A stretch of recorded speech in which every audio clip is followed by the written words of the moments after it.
Prepare-se para uma viagem que ninguém mais ousaria fazer. Até o Sol. Acima da camada protetora da nossa atmosfera, você ficaria exposto ao impacto total da radiação letal do Sol. O ultravioleta queimaria sua pele em segundos. Em seguida, viria o câncer de pele. Depois, a catarata. Suas mãos estariam quentes o bastante para derreter chumbo, mas na sombra seus pés sofreriam um congelamento profundo. Estamos indo para o coração superaquecido do nosso sistema solar.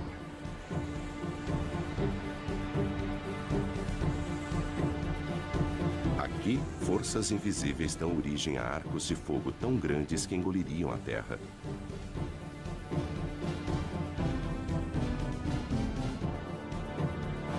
Onde explosões solares alvejam o espaço com jatos de energia pura.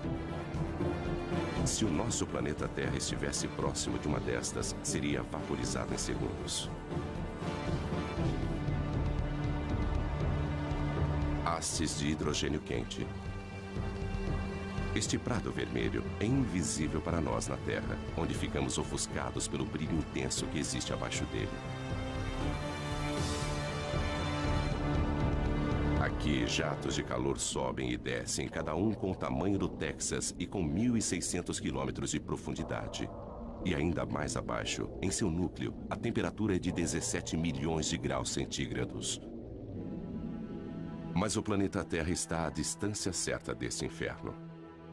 Enquanto outros planetas são congelados ou escaldantes, nós, a 150 milhões de quilômetros, estamos em uma zona confortável. Um pouco mais perto, e os oceanos ferveriam. Mais distante, e a Terra seria um deserto gelado. Sem esta usina de energia, em apenas alguns meses estaríamos cobertos de gelo. Nós devemos nossas vidas a esta fúria do Sol.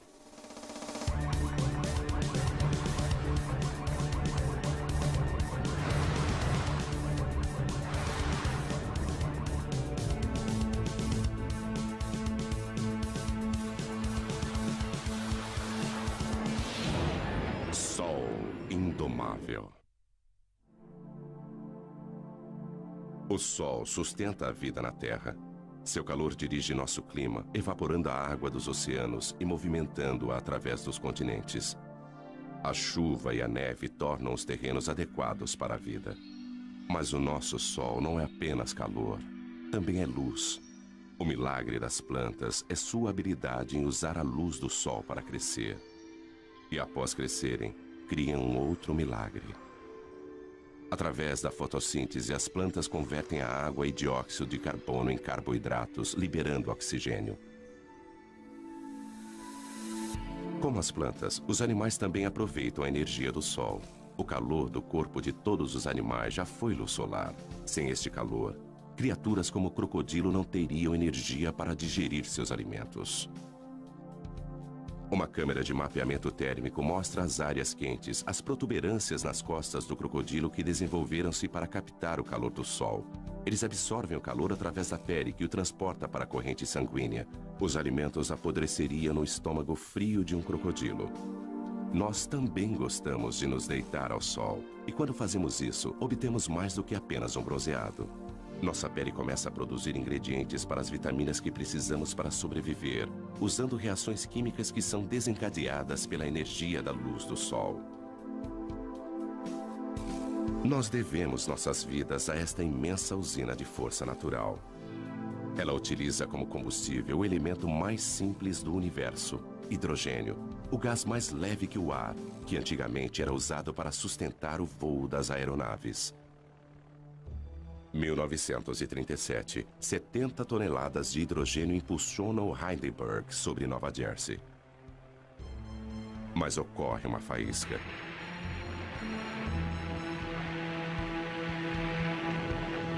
O gás se incendeia numa reação química.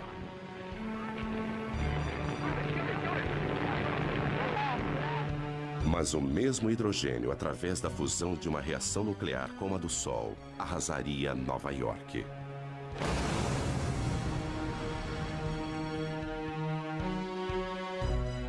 Por isso, o Sol é melhor observado a uma distância segura.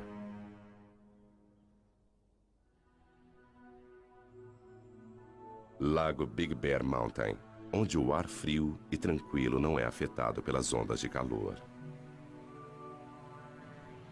O telescópio do Observatório Big Bear pode filtrar o brilho do Sol. Ele focaliza apenas uma frequência específica de cor. E um novo Sol é revelado.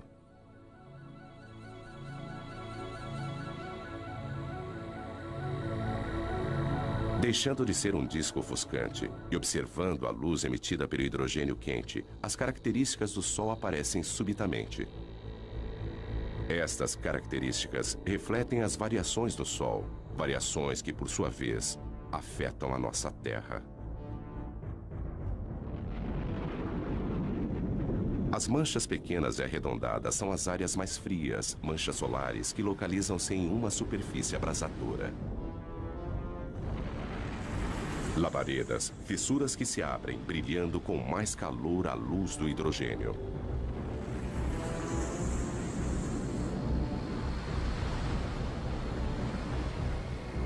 Estas manchas são algumas das áreas mais claras.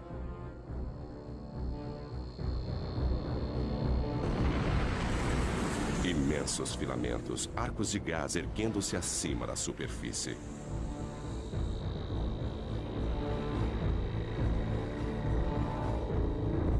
Vistos de frente, eles são as linhas escuras que serpenteiam sobre a superfície do Sol. Estas mesmas características, quando vistas contra a coroa, são chamadas de proeminências. Elas curvam-se para o alto, grandes o bastante para engolir a Terra. Os segredos do Sol são revelados pelo alcance da radiação que ele envia para o espaço. Há muito mais na luz do Sol do que nossos olhos podem ver.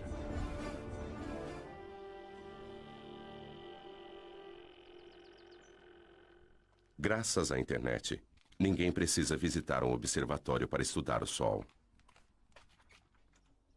O professor e escritor Ken Lang trabalha na própria casa em Boston.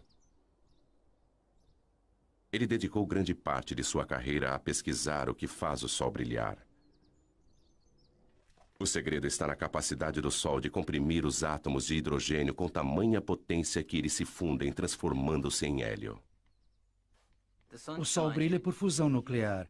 A fusão de 4 átomos de hidrogênio e 1 de hélio. Primeiro um átomo de hidrogênio funde-se a outro, depois mais um e um quarto. Mas o hélio pesa menos do que 4 átomos de hidrogênio que o formaram. Então a massa é menor do que a que você utilizou. Essa diferença na massa é a energia que alimenta o Sol. Alguns quilos de matéria transformam-se em energia em uma bomba H. Mas a cada segundo, o Sol libera a mesma energia de 1 milhão de bombas H. Apesar disso, existe uma força que impede que ele se fragmente. A gravidade.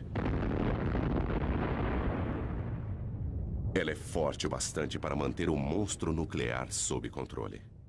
A gravidade comprime o Sol, fazendo com que ele se aqueça por dentro. As partículas movimentam-se mais rapidamente, a fusão nuclear ocorre a uma taxa mais veloz. Isso gera uma pressão de dentro para fora que faz com que o Sol se expanda e resfrie-se novamente. Mas quando a fusão obriga o Sol a se expandir, a gravidade volta a agir. O núcleo se aquece e a fusão nuclear aumenta. Então o pêndulo fica oscilando entre a gravidade e a fusão. É como um cabo de guerra indo e voltando, mas sem vencedor.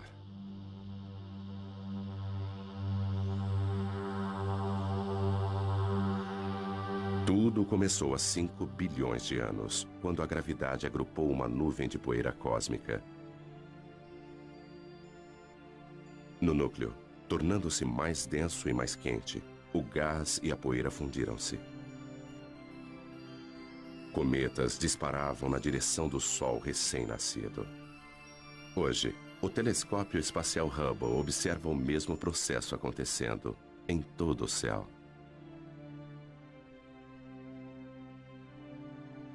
Nosso Sol é apenas uma entre bilhões de estrelas.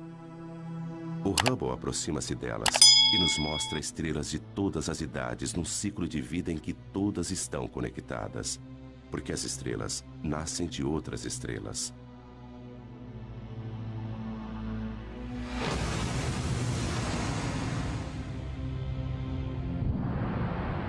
Uma enorme estrela explode e enche o espaço com seus fragmentos. Os vestígios de sua morte unem-se aos destroços de inúmeras outras explosões. Estes resíduos vão se transformar nas sementes de novas estrelas. A nebulosa da Águia, o caldeirão da criação. Nuvens imensas de estrelas mortas há muito tempo. No seu interior, estrelas, planetas, talvez até mesmo vida. Tudo isso esperando pela iminência do nascimento. Mas no gás e na poeira que formam a nebulosa de Orion, a gravidade já reuniu os destroços e deflagrou o fogo celeste. Novas estrelas com bilhões de anos para brilhar. Da história estelar universal, agora voltamos ao nosso Sol. O que se vê no Sol depende de como ele é observado. Além das cores visíveis, existem os raios-x invisíveis, raios ultravioleta, raios infravermelhos e ondas de rádio. As partes mais interessantes do Sol estão em comprimentos de ondas visíveis. Elas fornecem uma nova perspectiva. Da mesma forma que a sintonia de uma TV, cada novo comprimento de onda fornece uma nova imagem, uma vez que a maior parte desta radiação invisível é absorvida pela atmosfera. Nós lançamos satélites. 5, 4, 3, 2... Cabo Canaveral, dezembro, 1995. Espaçonave Atlas. O satélite Sorro paira no espaço em um ponto especial, a 1.600.000 quilômetros, onde a força gravitacional da Terra é tão forte quanto a do Sol. Este observador do Sol, alimentado pela energia solar, encontra-se equilibrado entre os dois. NASA, Centro Espacial Goddard. Os cientistas aqui estudam as imagens que o Sorro enviou para a Terra durante vários anos. Mas em 1998, o controle da missão perdeu estas imagens quando o Sorro girou em relação ao Sol e sua energia falhou. Tudo o que eles podiam fazer era aguardar e esperar que a espaçonave voltasse à posição de frente para o Sol. Lentamente, isso aconteceu. Imagens da galeria do Sorro.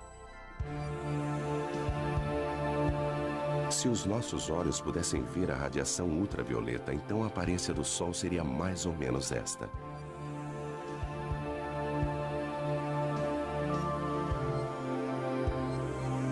A visão de raio-x mostra manchas brilhantes e quentes. Observando a luz do hélio, uma coroa turbulenta é revelada. Aqui, os gases são movimentados por uma força invisível. Magnetismo é ele que dá forma ao Sol. Os padrões que nós observamos no Sol são os mesmos das linhas dos campos magnéticos em torno de um ímã na Terra. O magnetismo molda, dá forma e comprime tudo o que nós vemos no Sol. Ele energiza explosões potentes.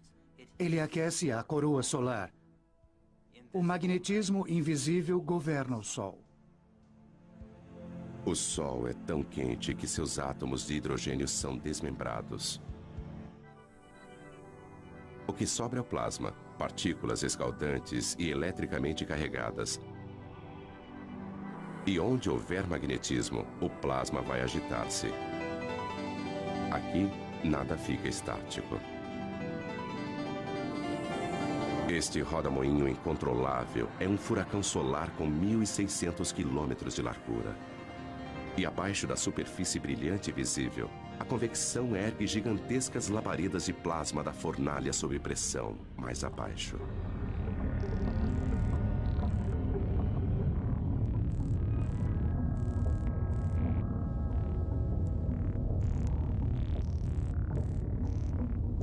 Ainda mais fundo, o plasma abrasador, prisioneiro do campo magnético, serpenteia em rios de fogo.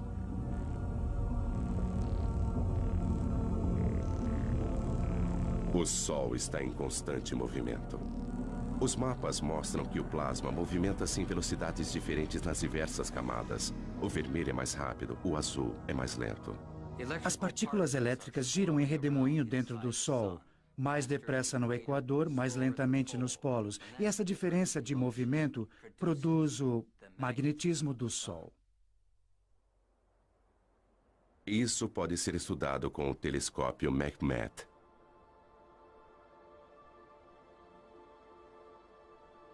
O coração deste observatório é um buraco na montanha, com um espelho no topo.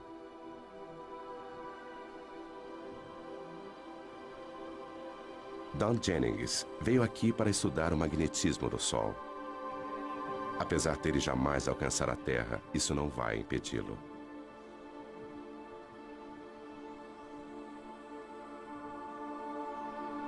O tubo em que este telescópio foi construído precisa manter uma temperatura muito constante. E, então, construindo dentro da montanha é como tê-lo dentro de uma caverna. O ar dentro do tubo não é tão turbulento e fornece uma imagem muito mais nítida. Ele tem um espelho no alto que capta os raios de sol e os envia a 90 metros de profundidade pela lateral da montanha até outro espelho que recebe o raio e o focaliza, formando uma imagem exatamente onde nós temos nossos instrumentos preparados.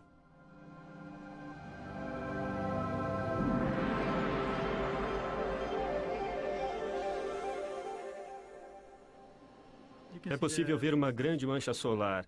E o mais incrível para mim é aquela mancha solar ali atrás. São duas manchas solares desta vez e não uma só. E como estamos planejando mapeá-las? Alinhe a fenda ali e deslize para... Dom e Pedro Sada são mapeadores de campos magnéticos. É um trabalho duro. A paisagem e as manchas solares mudam constantemente. Manchas solares são áreas em que o campo magnético é muito forte e a atividade na superfície solar é muito intensa. E nós queremos estudar a estrutura dos campos magnéticos na região das manchas solares e também observar como elas mudam de hora em hora, de um dia para o outro. Para estudar o objeto mais quente do nosso sistema solar, eles precisam ir para o outro extremo de temperatura.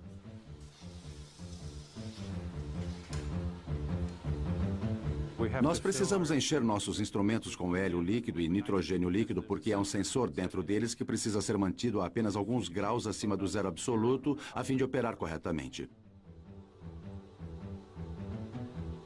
O que se vê aqui é um pouco do hélio saindo e formando vapor d'água no ar.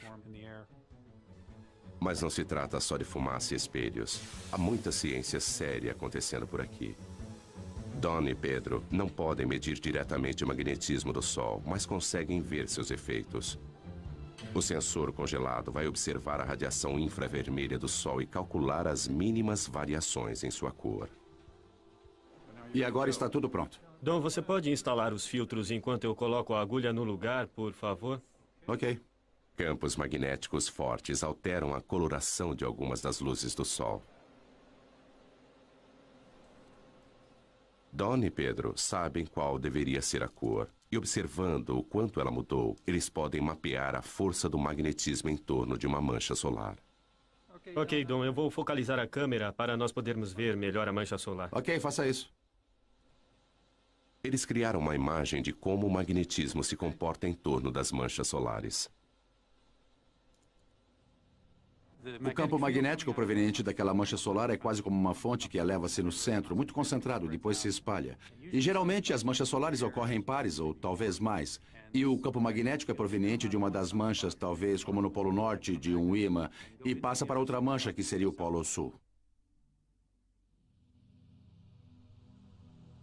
Dentro do imenso ímã do Sol existem estes outros ímãs. O plasma do Sol rastreia as linhas de campos magnéticos entre os polos norte e sul.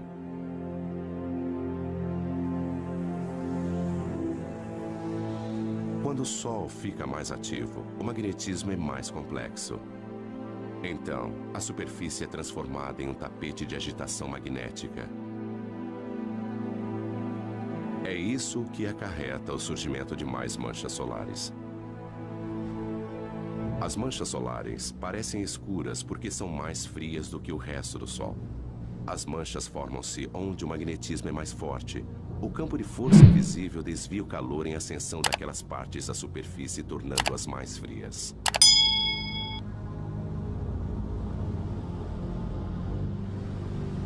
Se você pudesse entrar no centro de uma mancha solar, veria que ela apresenta uma ligeira depressão. Tem mais ou menos o formato de um prato.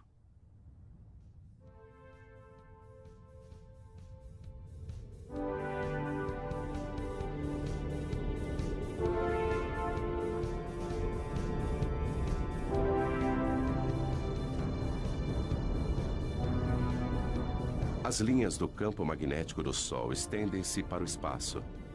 Às vezes, elas são delineadas por seus gases aquecidos e formam enormes arcos.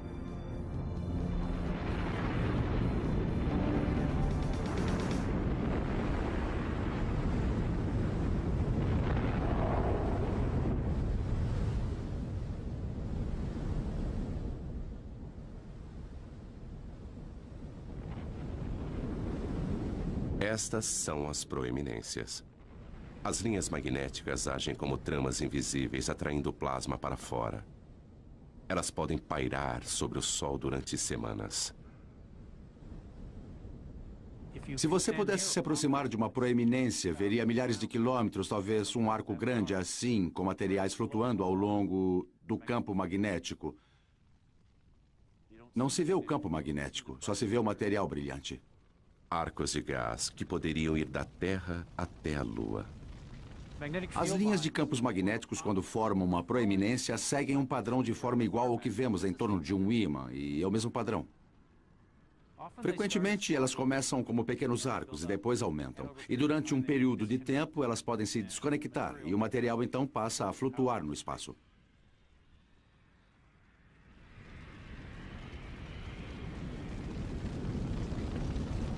Um imenso estilingue solar lança longe milhões de toneladas de partículas.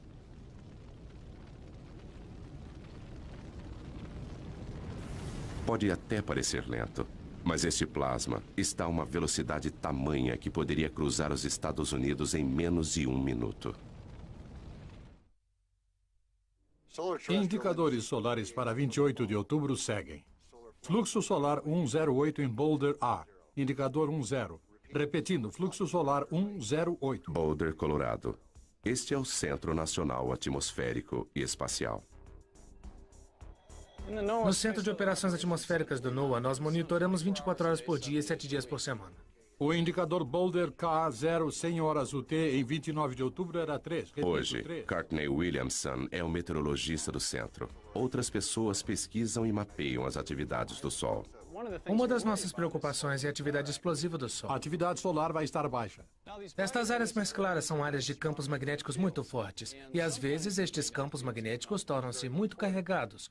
Quando isso acontece, eles precisam liberar energia e fazem isso na forma de uma explosão solar.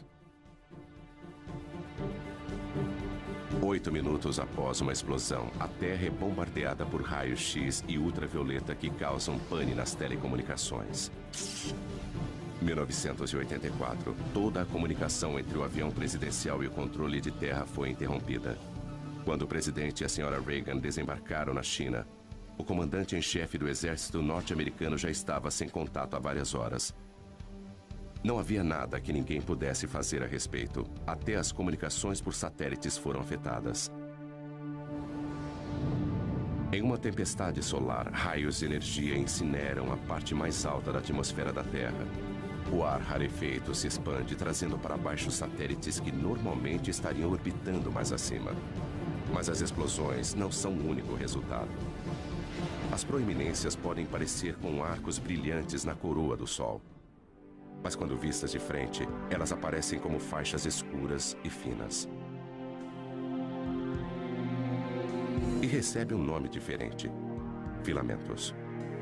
As faixas escuras são os filamentos. Eles localizam-se na parte mais alta da atmosfera solar e às vezes são lançados pelo Sol. Quando isso acontece, eles seguem um vento solar e propagam-se na direção da Terra. O vento solar é um jato de partículas carregadas emitidas pelo Sol.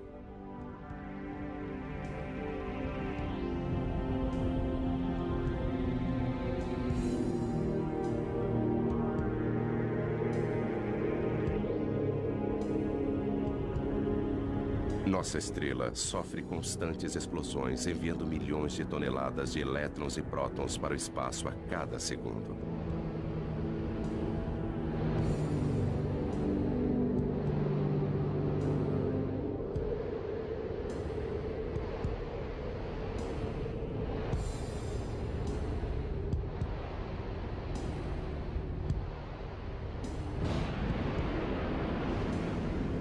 Nossa primeira pista para a existência desse vento surgiu há algumas décadas com os cometas. 1986, cometa Halley. Atingidos pelo calor do Sol, seu gelo e poeira cósmica evaporam. 10 anos depois, o cometa Hale-Bopp, visto com duas caudas. Uma delas, um rastro amarelado de poeira e detritos que cobrem a trajetória do cometa. A outra cauda é de um azul elétrico. É gás brilhante, são partículas carregadas e, como uma biruta, movimenta-se na direção daquele vento solar. Esta cauda sempre aponta para a direção contrária ao Sol. Mas existem maneiras melhores do que cometas para ver o vento solar no espaço. Os satélites alimentam os monitores no Centro Nacional Atmosférico e Espacial. Estas são a densidade, a velocidade e o campo magnético do vento solar. Elas mostram a Joe Canches exatamente como o vento solar está soprando. No momento, a velocidade está em torno de 1.600.000 km por hora. Se fosse o dobro disso, nós teríamos uma condição que sabemos estar relacionada a atividades intensas de tempestades geomagnéticas na Terra. O Sorro pode vislumbrar a tempestade no horizonte. Como um disco no centro para filtrar o brilho do Sol, ele vê as partículas que estão sendo emitidas pelo Sol.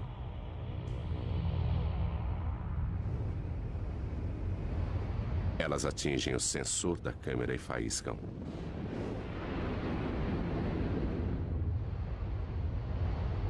Várias explosões de partículas vão bombardear o campo magnético da Terra.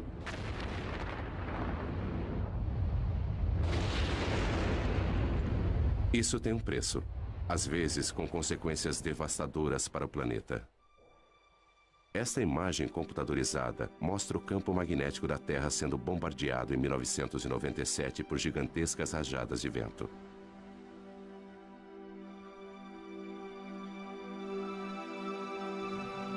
O campo magnético normalmente calmo, mostrado aqui em cinza, sacode violentamente conforme as ondas de partículas o atingem. Tempestades como estas podem derrubar nossas centrais de energia elétrica. As mudanças bruscas no campo magnético agem como um dínamo, gerando eletricidade nos cabos de alta tensão. Os circuitos falham ou queimam. Quebec, 1989. Esta manhã, 6 milhões de pessoas em toda Quebec acordaram na escuridão. Os funcionários da Hydro-Québec acham que o blackout foi causado pelo Sol. Escuridão em Montreal. Mas luzes para o resto da América do Norte.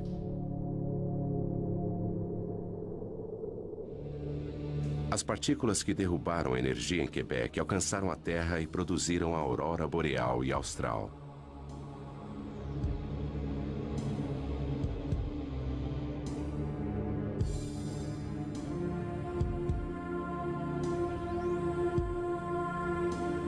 Elétrons em alta velocidade jorram pelas linhas de campos magnéticos da Terra. Como a eletricidade que faz brilhar uma lâmpada de neon, eles colidem com o oxigênio da nossa atmosfera. E brilham.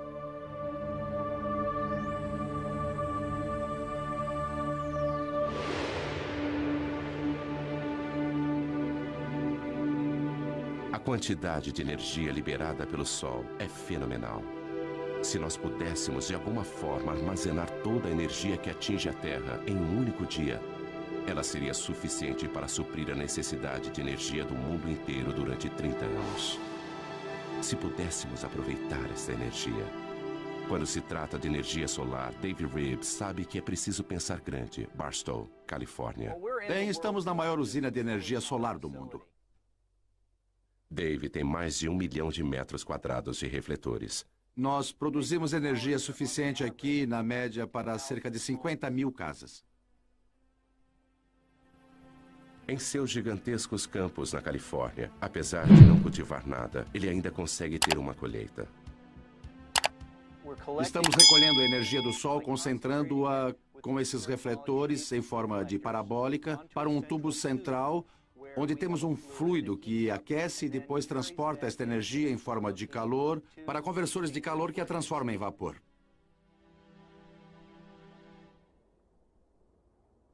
O fluido dentro do tubo é óleo, aquecido pelo calor do Sol. Mais quente do que chumbo derretido, cada metro quadrado de refletores capta energia suficiente para alimentar 5 aparelhos de TV.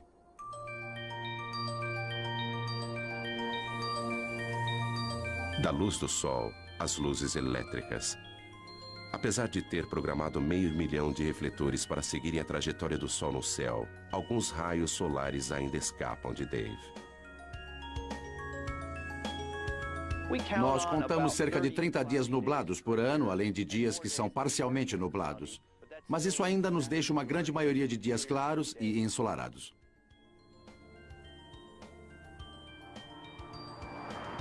A energia solar jamais vai fornecer toda a nossa eletricidade. Mas por que tentar captar a energia de uma estrela a 150 milhões de quilômetros de nós? Algumas pessoas querem uma estrela um pouco mais próxima.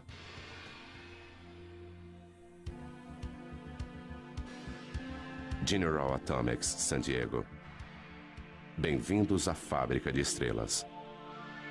É aqui que eles se atrevem a fundir átomos.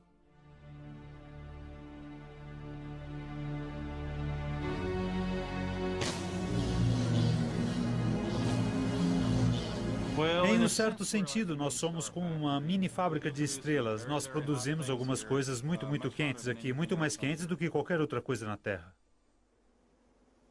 Rick Lee vai entrar na pequena câmara, onde os cientistas estão tentando produzir uma estrela na Terra. Ele veste roupas protetoras para manter a asepsia. Um contágio a 200 milhões de graus de temperatura causaria danos inimagináveis. Esta fábrica de sóis é a última tentativa de um sonho de 50 anos, uma fusão nuclear controlada. É um monstro da engenharia. Tudo isso para tentar reproduzir o que o Sol faz todos os segundos de todos os dias. Apesar de ser um cientista, para embarcar nesse projeto, Rick precisou aperfeiçoar-se em uma arte. Bom, é meio apertado aqui. É como dar à luz. Mas se eu ficar de lado e for avançando por aqui... Espera. Girando um pouquinho... Colocando os pés aqui em cima e andando pela parede, não é assim tão difícil. O Sol comprime os átomos juntos com a gravidade. Rick utiliza uma outra força.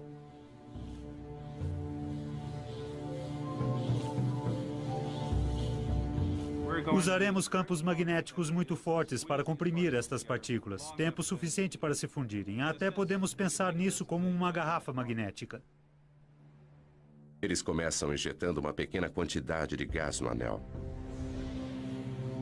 Eles usam eletricidade para separar seus elétrons e transformá-los em plasma carregado eletricamente. Então ele pode ser movimentado através do magnetismo. Vai encher quase até aqui. E depois nós vamos ligar os eletroímãs lá fora que vão produzir campos magnéticos para comprimir o plasma quente até esse tamanho, onde a parte mais quente, a parte mais densa, ficará assim do tamanho da minha cabeça. Mas apreender o plasma com magnetismo já foi comparado a segurar gelatina com elásticos. Atualmente, eles só conseguem manter a fusão por alguns segundos. É incrivelmente sedutor criar um Sol na Terra, porque o combustível, hidrogênio pesado, é barato. É uma variedade de hidrogênio que ocorre naturalmente na água do mar. Controlando a fusão, esta seria uma fonte barata de energia para as gerações futuras. Eclipse no Caribe. Uma coincidência cósmica. A Lua está com o tamanho e a distância perfeitas para encobrir o disco brilhante do Sol. Somente quando o Sol estiver completamente eclipsado é que será seguro retirar esses óculos especiais. Então, será possível observar a camada externa e secreta do Sol, a coroa. A Apesar de estar 3/4 encoberto, ainda é dia claro.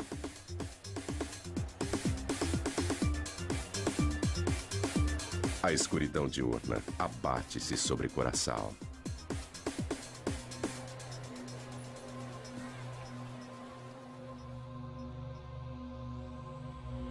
A lua devora as últimas porções do sol. Falta pouco.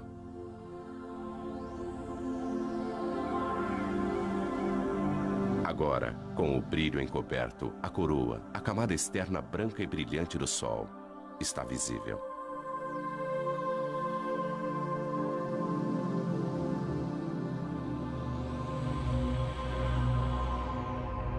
Surgindo acima do Sol, um pontinho de luz.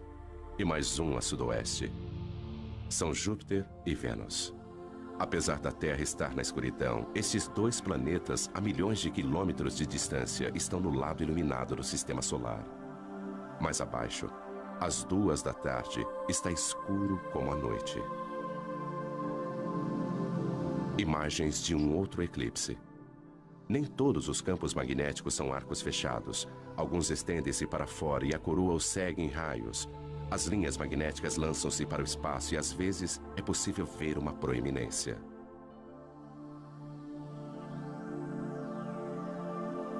Do lado direito, uma coluna de gás aparece além da borda da Lua. Uma espiral rosada vista a olho nu apenas durante o eclipse.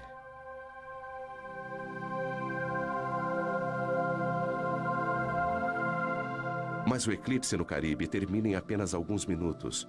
É como um anel de diamante, quando os primeiros raios do Sol incidem sobre os vales da Lua. Os cientistas gostariam de ver a coroa todos os dias, mas os eclipses são raros e difíceis de acompanhar. Então eles os produzem. Há 70 anos, neste belo observatório francês, eles tiveram a ideia de colocar um pequeno disco na frente do telescópio a fim de criar um eclipse mesmo com o Sol brilhando.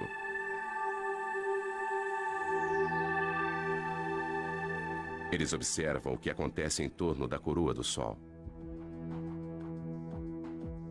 Durante 2 semanas, as proeminências aparecem e somem, e a expulsão de partículas enche a coroa e aumenta o vento solar. Isso dá ao Sol um halo avermelhado. Fora da nossa atmosfera, o satélite Sorro consegue uma imagem ainda mais clara. Combinando isso com uma imagem do Sol, nós podemos ver como a atividade na superfície lança partículas na coroa.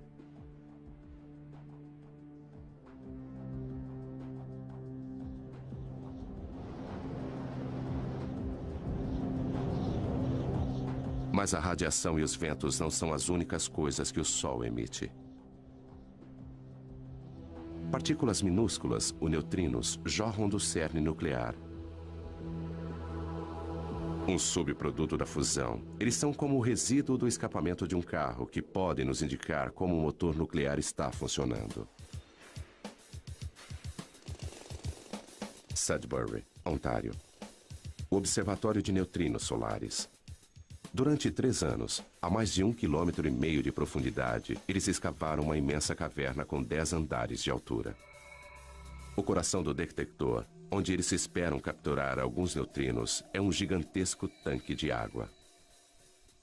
Se nossos olhos pudessem ver os neutrinos, eles choveriam com mais violência do que a pior nevasca imaginável. Nada entra em seu caminho. Atravessar 2.000 metros de rocha não é nada para essas partículas.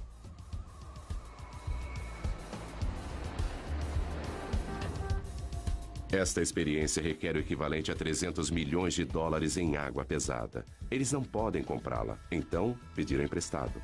Lá se vão mais de 6 milhões de dólares pelo ralo.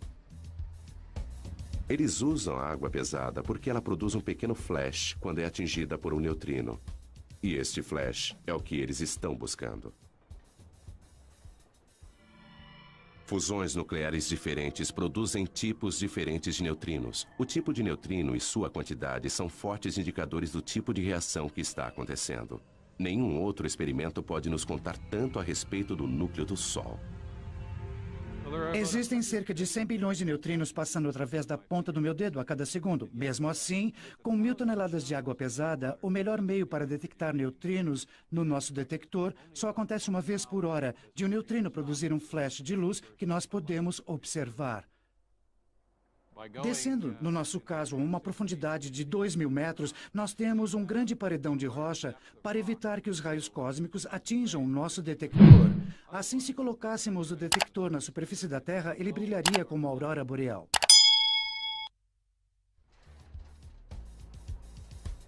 O caçador de neutrinos Duncan Hepburn trabalha em um observatório solar onde o Sol nunca brilha.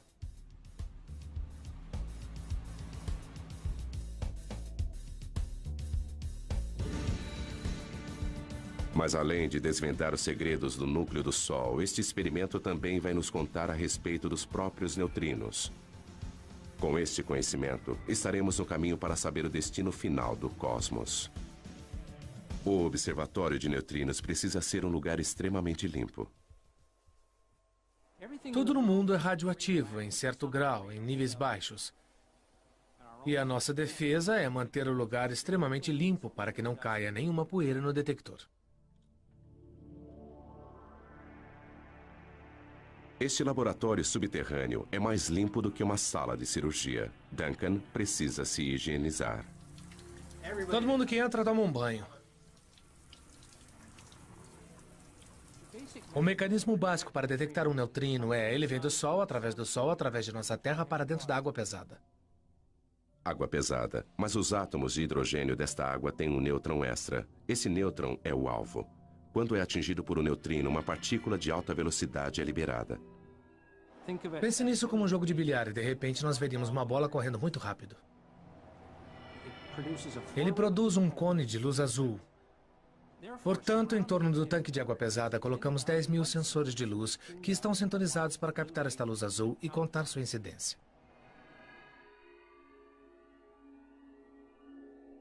Este cone de luz indica a direção de onde veio o neutrino. Este é um sinal muito valioso, porque nós sempre podemos comparar com o lugar onde achamos que o Sol se encontra no céu naquele momento. Além de desvendar os segredos do Sol, o projeto Sudbury conseguiu nos ensinar muito, muito mais. A questão mais fundamental da ciência pode ser respondida aqui. Os flashes na água podem revelar quanto os neutrinos pesam. Sabendo disso, podemos prever o futuro do universo.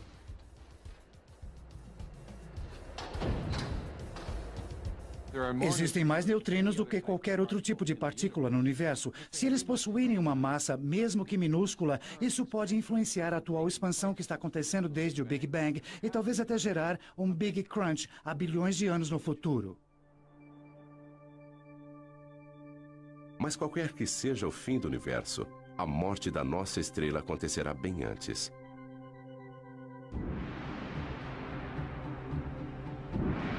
Em 3 bilhões de anos, qualquer vida terrestre estará condenada ao crematório. O Sol perderá seu equilíbrio e o pêndulo vai se alternar entre a fusão e a gravidade. O hidrogênio remanescente vai aflorar e explodir para fora, enquanto o núcleo de hélio vai brilhar muito mais do que o hidrogênio jamais brilhou.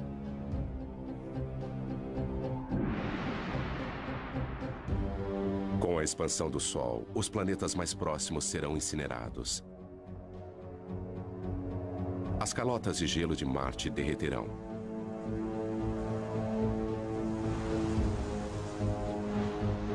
O Sol, maior, mas não tão pesado, perderá sua atração sobre os planetas e eles se afastarão. Rajadas de ventos escaldantes atingirão os planetas mais afastados. Saturno será desmembrado até o núcleo e seus anéis de gelo vão derreter e ser vaporizados.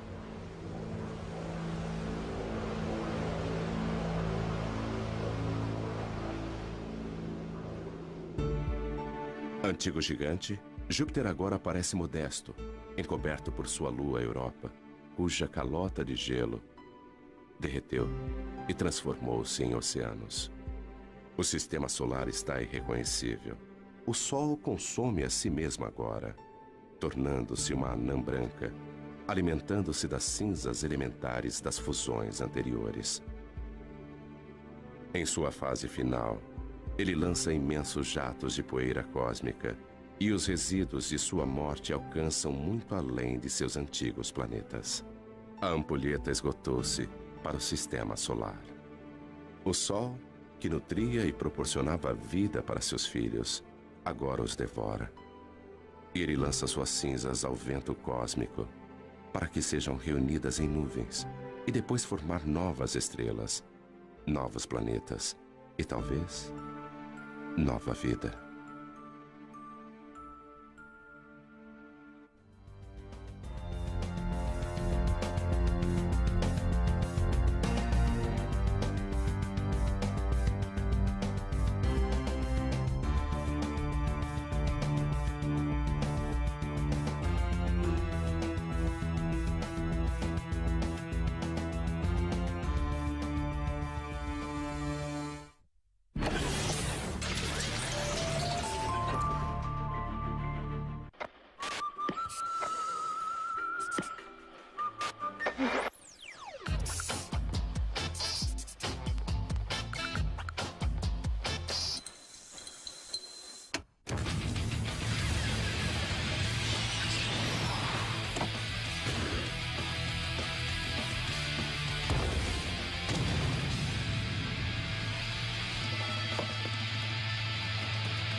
Informa um redemoinho.